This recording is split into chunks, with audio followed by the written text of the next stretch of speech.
Biden was consistently ranked one of the least wealthy members of the Senate, which he attributed to his having been elected young, feeling that less wealthy public officials may be tempted to accept contributions in exchange for political favors. He proposed campaign finance reform measures during his first term. As of November 2009, Biden's net worth was $27,012. By November 2020, the Bidens were worth $9 million, largely due to sales of Biden's books and speaking fees after his vice presidency. The political writer Howard Fineman has written, "Biden is not an academic. He is not a theoretical thinker. He is a great street Paul. He comes from a long line of working people in Scranton. Auto salesmen, car dealers, people who know how to make a sale. He has that great Irish gift." Political columnist David S. Broder wrote that Biden has grown over time. He responds to real people. That has been consistent throughout. And his ability to understand himself and deal with other politicians has gotten much better.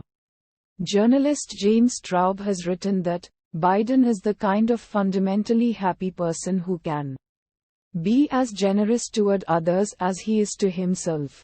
In recent years, especially after the 2015 death of his elder son Beau, Biden has been noted for his empathetic nature and ability to communicate about grief. In 2020, CNN wrote that his presidential campaign aimed to make him healer-in-chief, while the New York Times described his extensive history of being called upon to give eulogies. Journalist and TV anchor Wolf Blitzer has called Biden loquacious. Journalist Mark Bowden has said that he is famous for talking too much, leaning in close, like an old pal with something urgent to tell you. He often deviates from prepared remarks and sometimes puts his foot in his mouth. Biden has a reputation for being prone to gaffes and in 2018 called himself a gaffe machine. The New York Times wrote that Biden's weak filters make him capable of blurting out pretty much anything. According to the New York Times, Biden often embellishes elements of his life or exaggerates, a trait also noted by the New Yorker in 2014.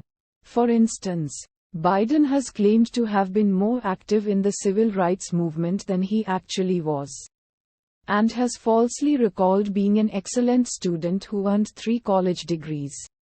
The Times wrote, "Mr. Biden's folksiness can veer into folklore, with dates that don't quite add up and details that are exaggerated or wrong. The factual edges shaved off to make them more powerful for audiences." Quote,